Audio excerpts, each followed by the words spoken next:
20대 청년들 사이에서 오병만의 벽이 처참하게 무너지고 말았어요. 한때 성인식의 상징이었던 운전면허가 이제는 돈만 잡아먹는 애물단지 취급을 받고 있는데요. 차 살 돈으로 집을 사겠다는 청년들의 독한 결심이 시장의 판도를 완전히 바꾸고 있어요. 수능이 끝나면 달려가던 운전면허 학원들이 지금은 파리만 밀리는 신세가 됐어요. 전국의 학원 수강생 숫자가 불과 몇 년 사이에 30%나 수직 낙하하며 비명이 터져나오고 있죠. 한창 북적여야 할 11월의 학원사는 마치 유령도시처럼 텅 비어버린 모습이에요.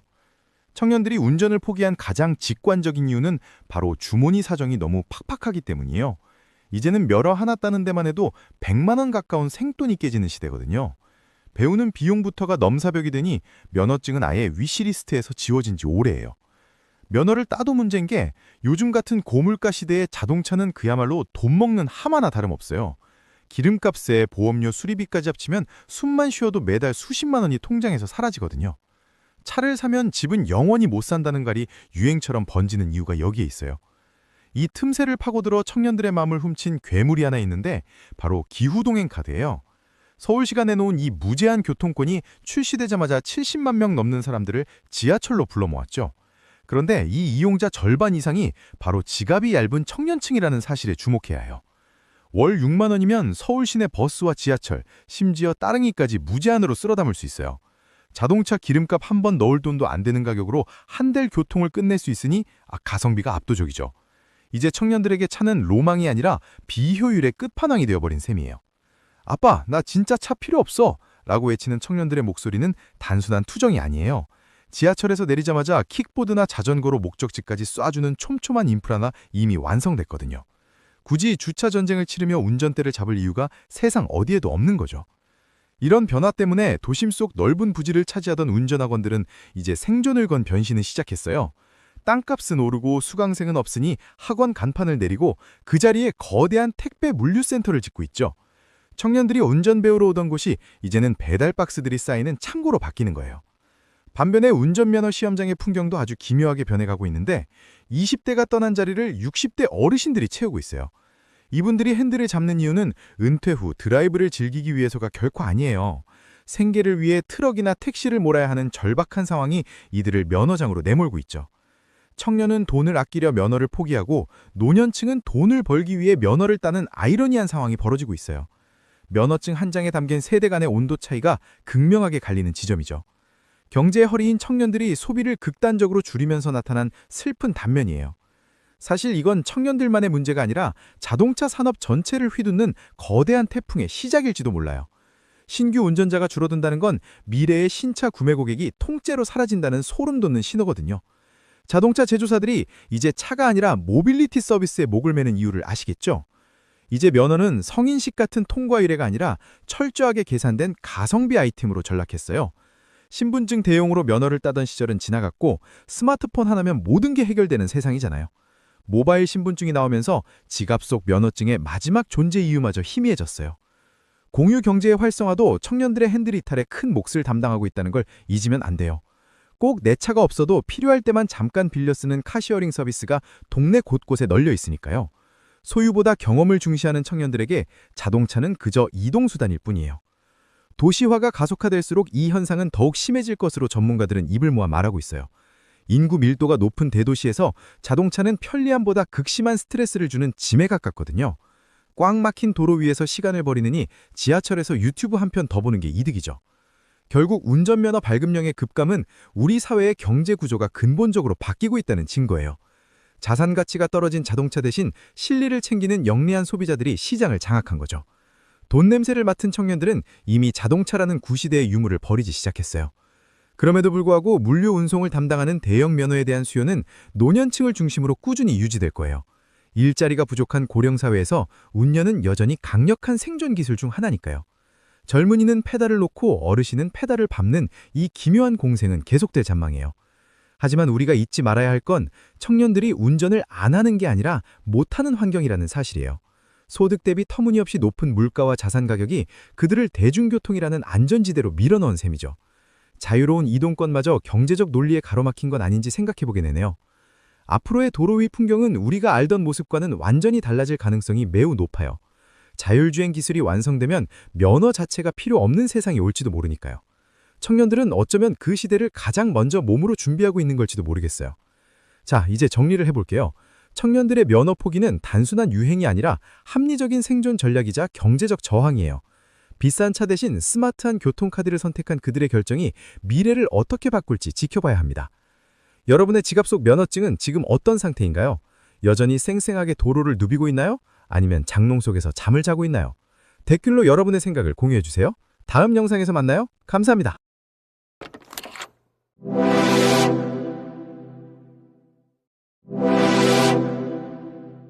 노트북 한 대 가격이 500만 원에 육박하는 시대가 정말 와버렸어요. 예전에는 중고차 한 대를 뽑거나 한 학기 등록금을 낼 수 있었던 돈인데 이제는 이걸로 노트북 하나 사면 끝이라니까요. 정말 말도 안 되는 일이 벌어지고 있는 거죠. 오늘 공개된 2026년형 신형 노트북 가격표를 보면 눈을 의심하게 돼요. 최고 사양 모델이 490만 원을 넘어가면서 소비자들 사이에서는 차라리 데스크톱 최고급형을 맞추겠다는 비명이 터져나오고 있어요. 그때 살 걸 하는 후회가 여기저기서 들려오지만 이미 버스는 떠났어요. 불과 1, 2년 사이에 가격표의 앞자리 숫자가 바뀌는 걸 넘어서 아예 다른 차원의 물건이 되어버린 느낌이거든요. 도대체 우리 지갑에 무슨 일이 생기고 있는 걸까요? 단순히 물가가 올랐다고 하기엔 그 속도가 너무나도 무시무시해서 공포감마저 느껴질 정도예요. 구체적인 숫자를 보면 더 가관이에요. 삼성전자의 갤럭시 북6 프로 14인치가 341만 원부터 시작하는데 이건 전작보다 무려 70만 원이나 오른 수치예요. 16인치는 당연히 더 비싸서 기본 모델부터 앞자리가 달라져요.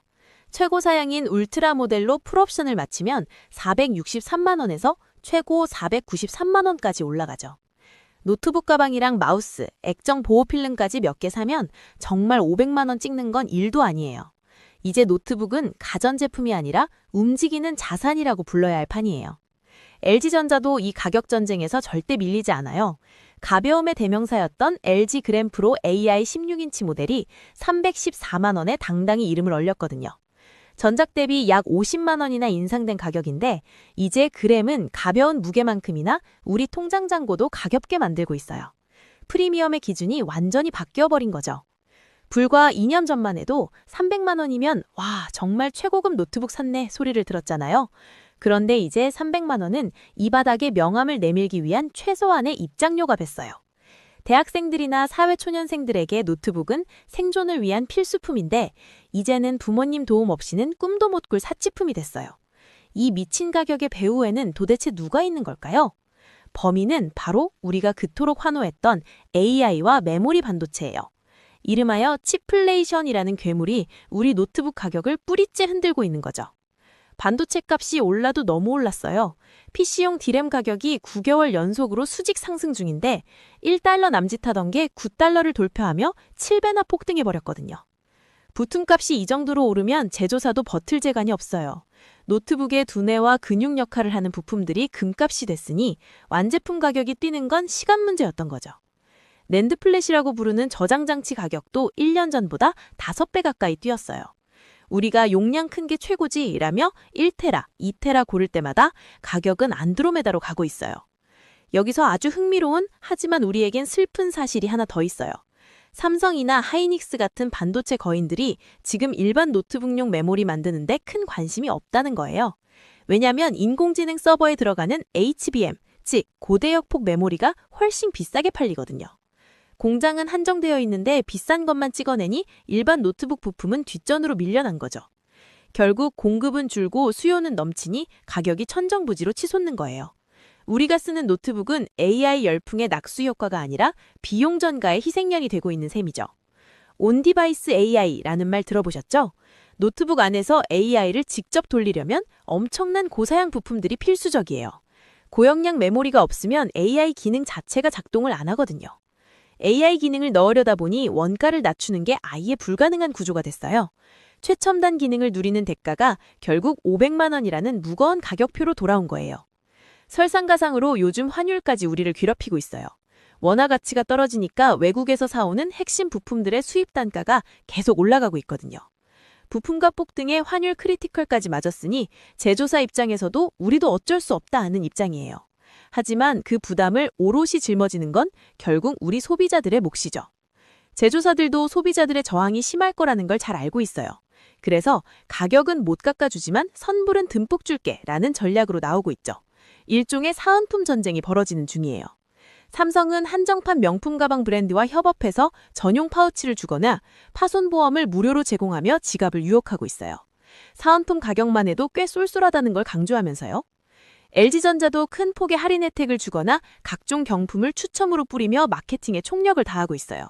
하지만 300만 원 넘는 결제창을 보면 사은품이 눈에 잘 안 들어오기 마련이에요.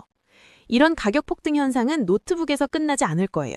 당장 내년에 나올 갤럭시 S26 같은 최신 스마트폰들도 줄줄이 인상 소식이 들려오고 있거든요. 이제는 IT 기기 하나 바꾸는 게 집안의 큰 행사가 됐어요. 웬만한 가전제품보다 비싸진 디지털 기기들을 보며 우리는 디지털 인플레이션의 한복판에 서 있다는 걸 실감하게 되죠. 전문가들은 내년까지도 메모리 공급이 부족할 거라 보고 있어요. 즉, 노트북 가격이 지금이 최고점이 아니라 어쩌면 내년에는 더 비쌀 수도 있다는 무서운 경고예요. 그런데 이 가격 폭등 뒤에는 아주 어두운 그림자가 숨어 있어요. 노트북 가격이 사치품 수준으로 오르면서 우리 사회의 디지털 격차가 심각해지고 있다는 사실이에요. 예전에는 어려운 학생들을 위해 노트북을 기부하는 손길이 참 많았거든요. 그런데 이제는 노트북 한 대 값이 너무 비싸지니까 기부와 후원이 뚝 끊어져 버렸어요. 후원단체들도 고민이 많아요. 같은 예산으로 예전엔 10명에게 줄 수 있었다면 이제는 3명 주기도 벅차거든요. 결국 노트북 대신 쌀이나 생필품으로 후원을 바꾸고 있죠.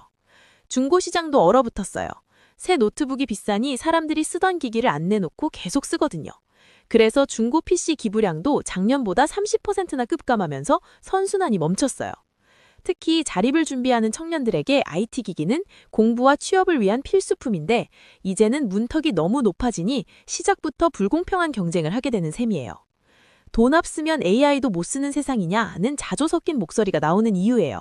틱 기술의 발전이 누구나 누릴 수 있는 축복이 아니라 특정 계층의 전유물이 될까봐 걱정되는 거죠. 상황이 이렇다 보니 앞으로 노트북이나 스마트폰도 집처럼 월세로 빌려 쓰는 렌털 시대가 보편화될 거라는 예측이 나오고 있어요. 소유하는 것 자체가 사치가 되니까요. 매달 일정 금액을 내고 최신 기기를 빌려 쓰다가 반납하는 방식이죠. 편리해 보이지만 결국 평생 IT 기기에 구독료를 내야 하는 구조가 되는 거라 지갑은 더 얇아질 거예요. AI 기술이 우리 삶을 편하게 해준다고 했지만 역설적으로 그 기술 때문에 우리가 가장 많이 쓰는 도구가 이렇게 비싸진 건 정말 아이러니한 상황이에요. 500만 원이라는 숫자가 주는 압박감은 단순히 물건값 넘어 우리 삶의 방식을 바꾸고 있어요. 이제 노트북 쇼핑은 설렘보다는 고민과 부담이 앞서는 일이 됐죠. AI 기능이 아무리 화려해도 그 가치가 500만 원이라는 현찰보다 큰지는 우리가 맹정하게 따져봐야 해요. 마케팅에 속아 무리한 지출을 하고 있는 건 아닌지요. 여러분은 500만 원이라는 가격표를 보고도 최신 AI 노트북을 구매하실 의향이 있으신가요? 여러분의 솔직한 의견을 댓글로 남겨주세요. 다음 영상에서 만나요. 감사합니다.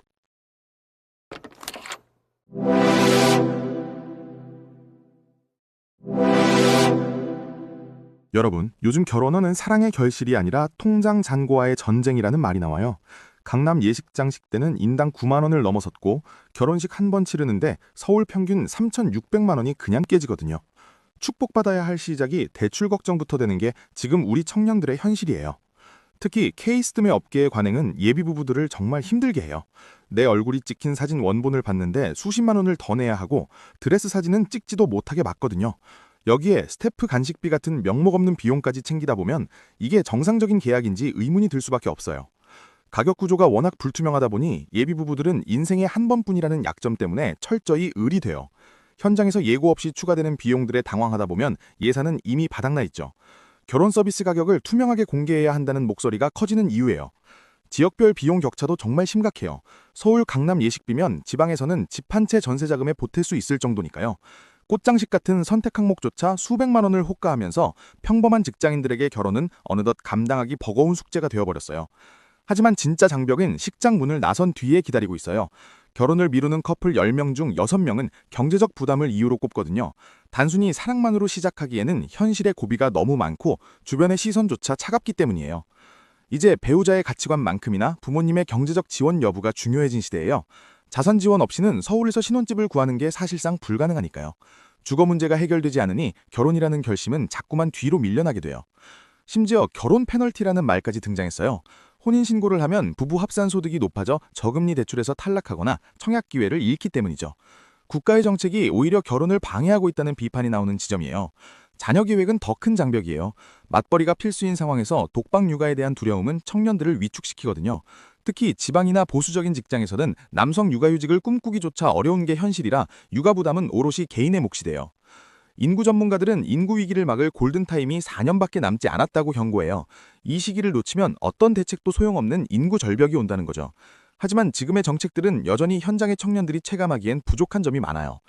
청년 고용 상황도 정말 불안해요. 20대 비정규직 비율이 40%를 넘는 상황에서 미래를 설계하기란 쉽지 않죠. 노동시장의 이중 구조가 해결되지 않는 한 청년들에게 결혼과 출산은 무거운 짐으로만 느껴질 뿐이에요. 집값 상승은 혼인율을 떨어뜨리는 가장 치명적인 독약이에요. 내 집 마련의 꿈이 멀어진 청년들에게 무작정 결혼을 권하는 건 너무 무책임한 일이죠. 안정적인 주거 환경이 보장되지 않는다면 저출생 문제는 해결될 수 없어요. 교육비 부담 역시 무시할 수 없어요. 사교육 경쟁이 워낙 치열하다 보니 아이를 키우는 비용은 끝없이 치솟고 있거든요. 아이를 인간으로 존중하기보다 경쟁의 도구로 보는 사회적 분위기부터 바뀌어야 해요. 지방은 일자리가 부족해 소멸하고 수도권은 주거비에 치여 무너지는 불균형. 이 구조적인 문제를 고치지 못하면 외부 인력을 들여오는 이민 정책도 결국 임시방편에 그칠 수밖에 없어요. 이민 정책 논의도 좋지만 우리 청년들이 먼저 살만하다고 느끼는 게 우선이에요. 외부에서 사람을 찾기 전에 이 땅의 청년들이 행복하게 가정을 꾸릴 수 있는 환경부터 만드는 것이 국가의 진짜 역할이니까요. 그래도 최근에는 거칠애보다 실속을 챙기는 현실적인 커플들이 늘고 있어요. 화려한 예식보다는 부부의 경제적 안정을 우선시하며 함께 자산을 불려나가는 경제적 시너지에 집중하는 모습이죠. 요즘 신혼부부들은 임장 데이트를 하며 현실적인 미래를 준기해요. 불필요한 소비를 줄이고 주거 안정을 위해 함께 공부하죠. 이들에게 필요한 건 단순한 지원금이 아니라 공정한 기회와 합리적인 제도예요. 정부도 인구정책 컨트롤 타워를 강화하며 변화를 꾀하고 있어요. 이번에는 부처 간의 칸막이를 허물고 청년들이 혼인신고를 망설이지 않아도 되는 실질적인 대책을 내놓아야 할 때예요. 정년 연장 논의 역시 청년 일자리와 상생하는 방향으로 풀어야 해요. 특정 세대의 이익이 다른 세대의 기회를 뺏지 않도록 세밀한 설계가 필요하죠. 세대 간의 갈등을 넘어 함께 살 길을 찾아야 해요. 결국 결혼과 출산은 선택의 문제예요. 하지만 그 선택이 경제적 장벽 때문에 가로막혀서는 안 되잖아요. 스드메 갑질부터 주거 지옥까지 청년들이 마주한 장애물을 치워주는 것이 우리 사회의 가장 시급한 과제예요. 여러분의 생각은 어떠세요?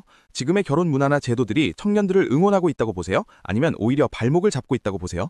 여러분의 의견을 댓글로 들려주세요. 다음 영상에서 만나요. 감사합니다.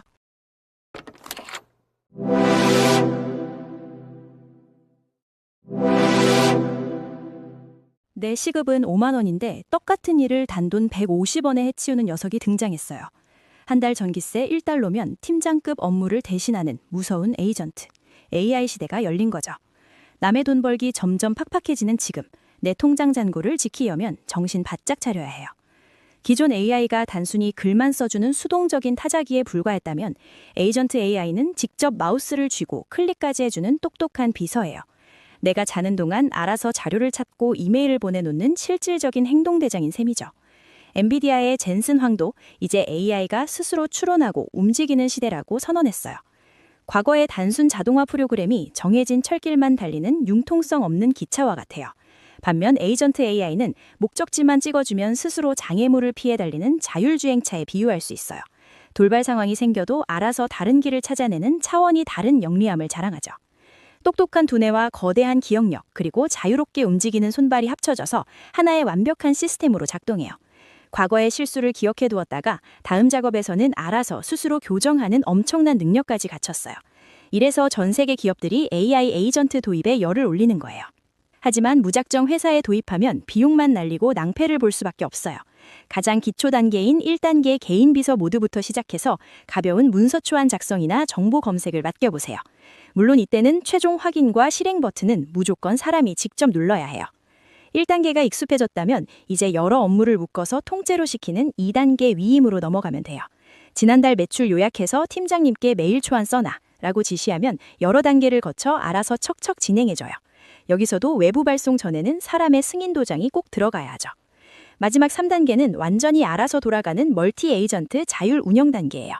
기획, 조사, 실행을 담당하는 각각의 AI들이 자기들끼리 회의하고 복잡한 문제를 해결하는 경지에 이르러요.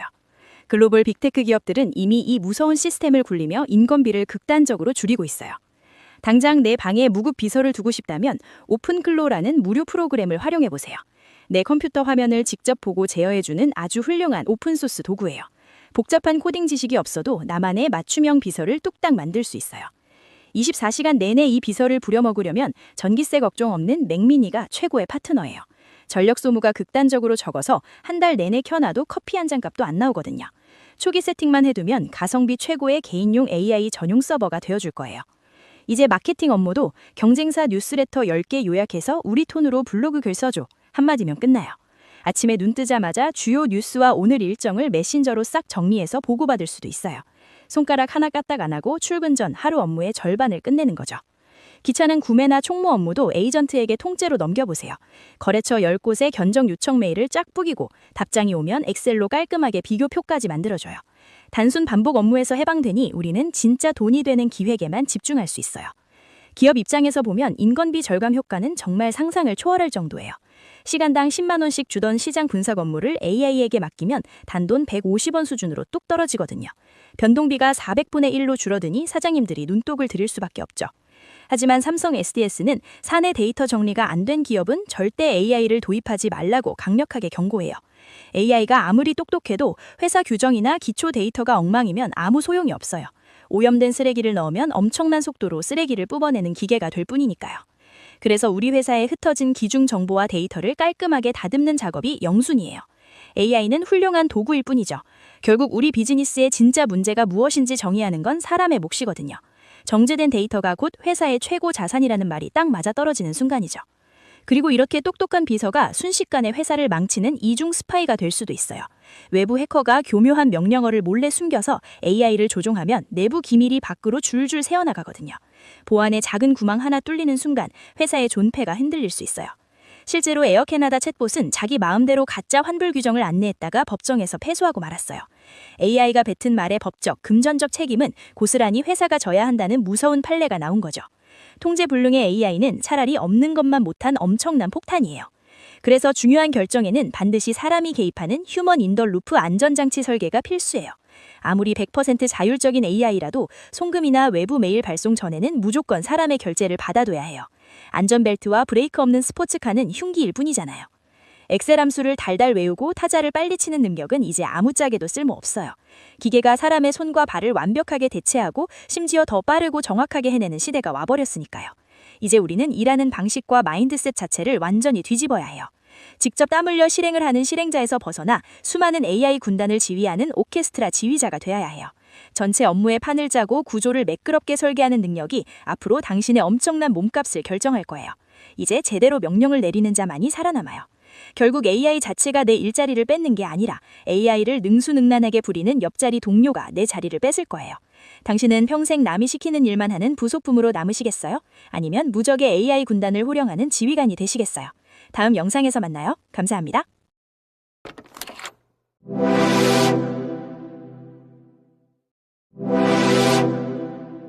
코스피 5000 시대가 열렸지만 청년들의 삶은 강제 투자와 절망적 포기로 완전히 두동강 났어요. 누군가는 벼락거지가 될까봐 빚을 내서 주식창에 매달리고 다른 누군가는 당장 달걀 한 판 살 돈이 없어 주식은 꿈도 못 꾸고 있거든요. 화려한 지수 상승의 과실이 모두에게 돌아가지 않는다는 잔혹한 진실을 지금 바로 확인해보세요. 삼성전자와 하이닉스가 최고가를 갈아치우며 주식 거래 계좌가 1억 개를 돌파했다는 뉴스가 연일 도배되고 있어요. 정부는 주식시장을 부동산을 대체할 자산 형성의 장으로 만들겠다고 공언하며 분위기를 띄우고 있죠. 하지만 이 축제에 초대받지 못한 청년들에게 코스피 5000은 그저 다른 나라 이야기일 뿐이에요. 취준생에게는 코스피 지수보다 한 판에 8,000원 하는 달걀 가격과 비싼 채소값이 훨씬 더 생생한 공포로 다가와요. 5년 동안 계약직을 전전하며 학자금 내출을 갚고 나면 주식에 넣을 단돈 1만 원조차 남지 않는 게 현실이거든요. 생활비 아끼려 빈티지 션을 뒤지는 그에게 주식 투자는 사치에 가까운 먼 이야기예요. 하루 12시간 넘게 물류센터에서 가구를 배송하고 조립하는 한 30대 노동자의 상황도 크게 다르지 않아요. 몸이 부서지라 일하고 퇴근하면 밤 9시인데 언제 재무제표를 공부하고 주식창을 들여다볼 여유가 있겠어요. 노동소득만으로는 풍족한 삶이 불가능하다는 걸 알면서도 시간과 자본이 없어 상승장에서 소외되고 마는 거죠. 더 큰 문제는 일자리조차 구하지 못해 쉬었음 상태로 분류된 청년이 무려 71만 명으로 역대 최대를 기록했다는 사실이에요. 비축해둔 돈이 없으니 투자했다가 원금을 날리면 당장 내일의 생존이 위협받는다는 불안감이 이들을 짓누르고 있어요. 주식을 안 하는 게 아니라 망했을 때의 리스크를 감당할 안전망이 없어 포기당한 셈이에요. 반대로 주식에 뛰어든 청년들은 포모, 즉 나만 뒤처질 수 모른다는 공포에 쫓기듯 자금을 밀어넣고 있어요. 서울 아파트 한 채 사려면 월급을 14달 동안 한 푼도 안 쓰고 모아야 한다는 통계 앞에 절망했기 때문이죠. 주식이 좋아서가 아니라 이거 아니면 신분 상승의 사다리가 아예 없다는 생각에 적금까지 깨고 온 거예요. 한 5년차 직장인처럼 안정적인 적금 대신 주식으로 눈을 돌려 수익을 맛본 이들도 분명 존재해요. 삼성전자가 14만 원을 돌파하면서 일해서 버는 것보다 주식으로 버는 게 더 많다는 씁쓸한 깨달음을 얻기도 하죠. 하지만 이런 수익조차 미래의 불안을 완전히 해소해주지는 못한다는 게 청년들의 공통된 목소리예요. 주식시장이 활성화되는 건 좋지만 정작 성실하게 땀 흘려 일하는 사람들의 가치는 어디로 갔느냐는 질문이 나오고 있어요. 20년째 커트 가격을 10,000원으로 유지하며 공단 직원들을 맞이하는 미용사님에게도 이번 불경기는 가혹하기만 해요. 서민들의 실물 경기는 꽁꽁 얼어붙었는데 주식판만 뜨거운 이 기묘한 불일치를 어떻게 설명해야 할까요? 지역 경기는 수도권보다 훨씬 더 심각해서 아르바이트 자리 하나 구하는 것도 하늘의 별 따기 수준이에요. 대학생 D씨는 경력직만 뽑는 편의점 면접조차 보기 힘든데 주식사라며 등 떠미는 사회 분위기가 이상하게 느껴진다고 해요. 소소한 행복을 즐길 비용까지 주식에 다 박아야 노후가 보장된다는 논리가 무섭게 느껴지는 거죠. 일부 청년들은 주식 투자가 강요되는 환경이 사회 안전망의 부재를 개인의 책임으로 돌리는 방식이라고 비판해요. 주거, 의료, 양육 같은 기본권이 보장되지 않으니 개인이 위험천만한 투자판으로 내몰리고 있다는 뜻이죠. 국가가 저축한 사람들의 자산 가치를 지켜주지 않는 데는 불신이 위험자산 투자를 강제하고 있어요. 심지어 2다이 쫀득 쿠키 먹을 돈으로 주식 사라며 개인의 기호를 비난하는 논쟁까지 벌어지고 있어요. 10,000원도 안 되는 소소한 디저트의 행복마저 포기하고 자본에 충성해야만 살아남을 수 있는 사회일까요? 청년들은 재테크를 안 해서 가난한 게 아니라 근본적인 구조가 무너진 것이라고 말하고 있어요. 전쟁이 터지면 무기 관련주를 사야 한다는 식의 숫자만 남은 투자 방식에 회의감을 느끼는 청년들도 늘고 있어요. 기업의 이윤 뒤에 숨겨진 노동자 착취나 비윤리적인 행태를 주가 상승이라는 이유로 눈감아줘야 하는 상황이 불편한 거죠. 자본의 편에 서서 파업 노동자를 비난하게 되는 자신의 모습에 거부감을 느끼기도 해요. 2020년 주식 붐 당시 신규 투자자 3명 중 2명이 손실을 받고 그중 반 이상이 2030 세대였다는 점을 잊어선 안 돼요. 과잉 확신과 대박 심리로 뛰어들었다가 소중한 종잣돈을 날린 청년들에게 코스피 5천은 상처뿐인 훈장일 수 있어요. 자산 규모가 클수록 수익률이 높은 구조에서 개미들은 언제나 불리한 싸움을 하고 있죠. 정부는 금투세 폐지 등 주식시장 부양책에만 집중할 뿐 자산 불평등 해소에 대한 논의는 뒷전이라는 지적이 많아요. 여윳돈이 없는 청년들에게 주식은 삶을 저당 잡힌 도박이 되기 쉬운데 국가는 뒷짐만 지고 있는 셈이죠. 노동의 가치가 AI와 기술에 밀려 줄어드는 시대에 사회 서비스 분배에 대한 고민이 시급해요. 주식시장이 활성화되는 건 좋지만 정작 성실하게 땀 흘려 일하는 사람들의 가치는 어디로 갔느냐는 질문이 나오고 있어요. 코스피 5천이 누구를 위한 축제인지 그 이면에서 소외된 평범한 사람들의 삶은 누가 직시하고 있는지 물어야 해요. 주거나 교육, 돌봄 같은 기본권이 투자의 결과가 아니라 국가가 보장하는 시스템이 되었다면 청년들이 이토록 주식에 매달렸을까요? 불안을 동력 삼아 굴러가는 투자 열풍은 결국 사회 전체의 신뢰도를 떨어뜨릴 결과를 낳을 수도 있어요. 노동소득만으로도 미래를 꿈꿀 수 있는 최소한의 장치가 간절한 시점이에요. 50P 시대의 두 일면은 우리 사회의 양극화가 얼마나 심각한 수준인지 보여주는 명확한 지표와 같아요. 수익에 환호하는 전광판 옆에서 조용히 고개를 떨구는 청년들의 그림자가 점점 짙어지고 있거든요. 자본의 잔치가 끝난 뒤에 남겨질 청년들의 부채와 상실감을 우리 사회는 감당할 준비가 되어 있을까요? 공부하면 돈 벌 확률이 높아지겠지만 개미가 대자본을 이길 수 없는 게임이라는 한 청년의 말은 무겁게 다가와요. 정보와 시간, 자본에서 밀리는 청년들에게 주식시장은 공정한 운동장이 아닐 수 있죠. 그런데도 다른 대안이 없다는 이유로 절벽 끝으로 내몰리는 현실이 참으로 안타깝네요. 결국 코스피 5천은 단순한 경제지표를 넘어 우리 사회가 어떤 가치를 우선시하는지를 묻는 시험대가 되고 있어요.